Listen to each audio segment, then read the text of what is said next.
Madam 2 मिनटं थोडं मागे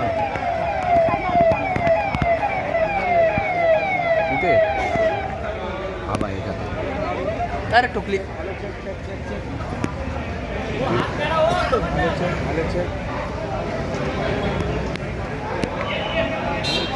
अभी आ रहे ना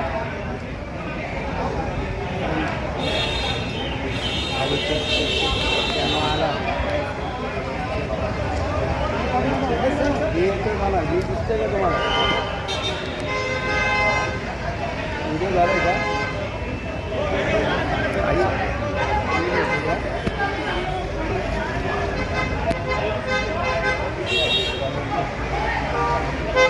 आता बघा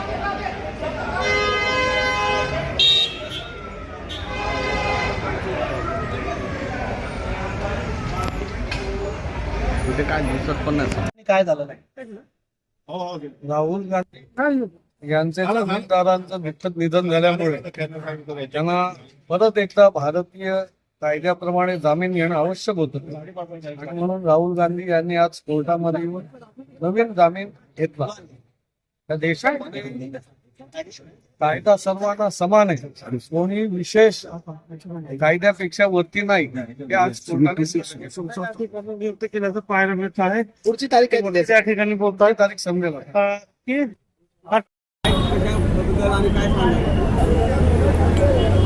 सदरची प्रायव्हेट कंप्लेंट डिफेमेशनची आहे, मानहानीचं आहे आणि आज जे मॅटर आहे हिअरिंगसाठी आहे, उलट तपासणीसाठी आहे. अशोक सायकर जे चौकशी अधिकारी आहेत त्यांची आज उलट तपासणी होणार होती, परंतु नुकतेच आपल्या सर्वांना माहिती असेल माननीय शिवराज पाटील चाकूरकर साहेब यांचं देहांत झालं आणि त्यामुळे भारतीय नागरिक सुरक्षा संहितेनुसार फौजदारी केसमध्ये नवीन जामीन देणं बंधनकारक आहे आणि त्यामुळे आज भिवंडी न्यायालयामध्ये राहुलजींसाठी महाराष्ट्र प्रदेश काँग्रेस कमिटीचे जे प्रेसिडेंट आहेत हर्षवर्धन सकपाळजी, आज त्यांचे आम्ही बेल पेपर्स आम्ही कोर्टामध्ये लावत आहोत.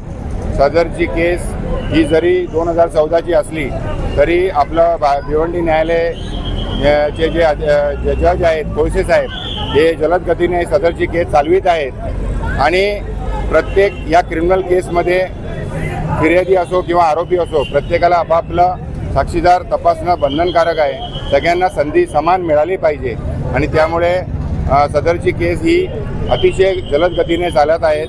सर्वोच्च न्यायालयाचे निर्देश आहेत की MP MLAच्या केसेस लवकरात लवकर चालले पाहिजे आणि त्या निर्देशानुसार आपले भिवंडी न्यायालयाचे न्यायाधीश सदरची केस जलद गतीने चालवित आहेत.